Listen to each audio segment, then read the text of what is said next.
Today's episode of Variant is brought to you by Domain.com. Today on Variant, I break down the Dark Knight Returns storyline. Welcome to Variant, where we love comics more than I can't wait to see Batman v Superman tomorrow night. I'm your host, Arris. Before I get into today's episode, it's the time you guys love so much, giveaway time. This week there will be two winners. One winner will get the entire first wave of DC Comics Multiverse Dawn of Justice line, which includes Batman, Superman, Wonder Woman, and Armored Batman. The second winner will get three 12-inch Dawn of Justice action figures, which are Armored Batman, Superman, and Wonder Woman. The fine people over at Alice's Action Figure Frenzy made this possible just in time for the release of Batman v Superman. All you have to do to enter is the same thing as every Variant contest. Follow the Variant Twitter if you're not following it already, and then tweet to the Variant account using the hashtag BVSGiveaway. You can say whatever you want in said tweet, but you have to use the hashtag BVSGiveaway, and you have to be following Variant on Twitter. You have from now March 23rd until March 25th at 11:59 p.m. Central Time to enter, at which point we will pick the two winners and announce the winners via the Variant Twitter account on March 26th. So happy tweeting, friends. But moving on to today's episode, as every comic book or Batman fan knows, the Dark Knight Returns story by Frank Miller is one of the best Batman stories ever written. And since this year is the 30th anniversary of the Dark Knight Returns story, and Batman v Superman Dawn of Justice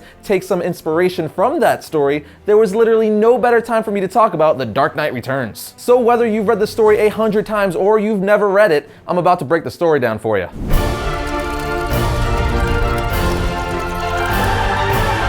Before I talk about the actual Dark Knight Returns storyline, I'm going to give you a little bit of history of the actual series. It's a 4-issue comic book miniseries that debuted in 1986. It is written and drawn by Frank Miller with Klaus Janson as the inker and Lynn Varley as the colorist. When this series was later collected into a single volume, the story title for the first issue was applied to the entire series, hence the entire story being called Batman: The Dark Knight Returns. For those of you curious of what the other three issues are called, issue 2 is called Batman: The Dark Knight Triumphant, issue 3 is called Batman: Hunt for the Dark Knight, and issue 4 is called Batman: The Dark Knight Falls. But again, when referring to the whole story, it's just called Batman: The Dark Knight Returns. This series tells an alternate story of Bruce Wayne, who at 55 years old returns from retirement to fight crime and faces opposition from the Gotham City Police Force and the United States government. The story also introduces Carrie Kelly as the new Robin. But probably the most notable aspect of this story is at the end when Batman fights Superman in his armored batsuit, which as we all know is where Batman v Superman pulled its inspiration. A 3-issue sequel series also written and drawn by Frank Miller, The Dark Knight Strikes Again, was published in 2001.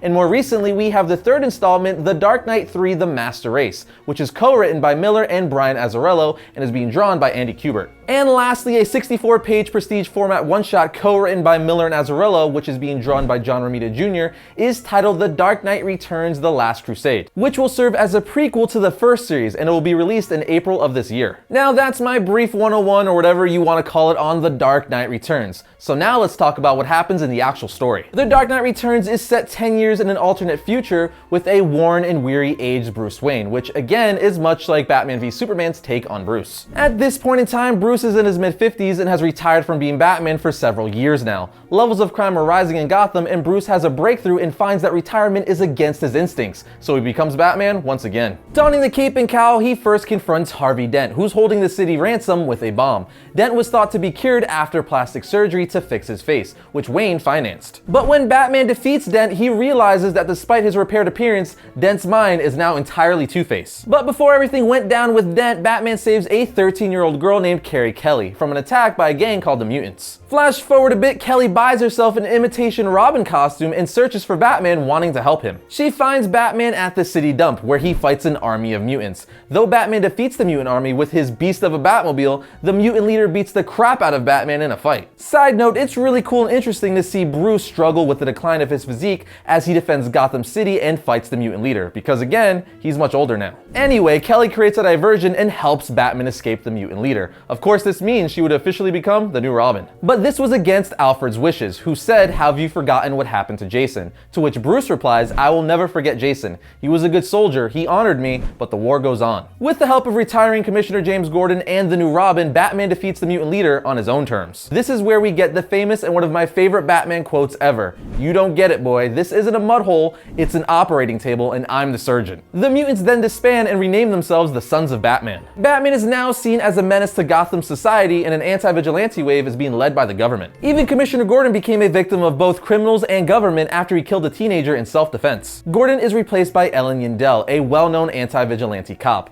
Batman then finds out how the mutants gain their power in high-tech weaponry, discovering a net of corruption inside the US Army. Now, like all good stories, there's a bunch of awesome subplots, and this comic definitely has some awesome ones. During the time Batman was gone, the Joker entered a catatonic state, being unable to find something to live for. After Batman's reappearance, the Joker woke up and convinced his doctor that he had been rehabilitated. When his doctor takes the Joker to a talk show, he begins a killing spree, releasing his Joker venom to the entire audience, as well as killing his doctor. Batman appears to stop him, however the Joker escapes due to the fact that Batman had to struggle with the police. Batman and Robin begin to search for the Joker after he killed a group of Boy Scouts, and Robin avoids more deaths after the Joker planted a bomb on a roller coaster. Long story short, Batman paralyzes the Joker and faces the dilemma on whether or not he should kill him. The Joker laughs and calls Batman a coward. He then snaps his own freaking neck to blame Batman for his death. That's definitely one way to end a relationship. But now, of course, I have to talk about the part of the story everyone wants to know about due to Batman v Superman: Dawn of Justice,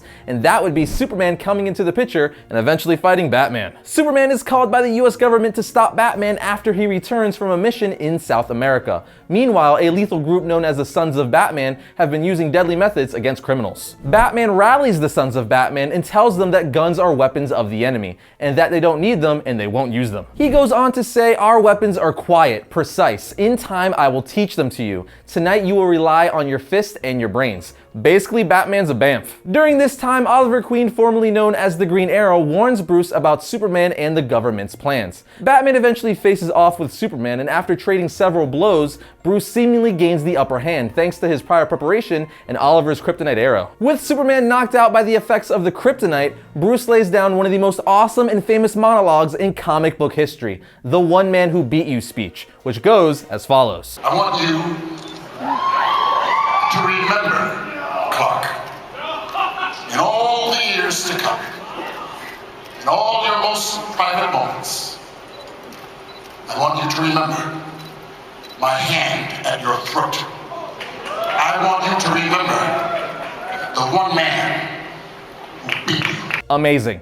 I know. After that, he tricks Superman into believing he suffered a heart attack in order to be able to escape the government. Clark goes to Bruce's funeral where he hears a heartbeat inside the coffin and winks at Carrie Kelly. He then realizes that Wayne faked his death. After this, Bruce begins his new life with his quote-unquote army. And just like that, you have the summary of the Dark Knight Returns story. Obviously, I left out some elements of the comic, but I tried to hit all the main beats. Either way, if you haven't read the comic, you should to get the full effect of the story. It's hands down one of the best Batman stories ever told. Also, watch Batman: The Dark Knight Returns Part 1 and 2 by Warner Brothers Animation. It does a great job adapting the book.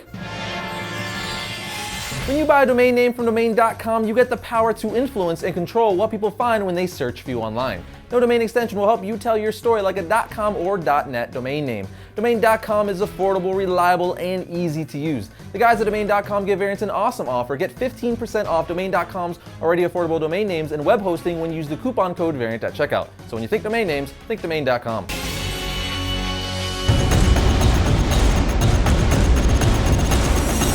First up for Wednesday, March 23rd, we have Hyperion issue 1. Hyperion is a superhero you only know if you're a diehard comic or Marvel fan. Either way, it's nice to see him have his own title, and I think it's worth checking out. Now we have We Are Robin issue 10. This has been a really fun title, exploring the mantle of Robin in a completely different way. It's a must-read for any Bat fan. And finally, we have Batman issue 50. Batman has returned to Gotham City in this extra-sized conclusion to Snyder and Capullo's epic story, Super Heavy. Bruce Wayne returns to the Cape and Cowl to battle Mr. Bloom alongside Jim Gordon for the fate of Gotham City.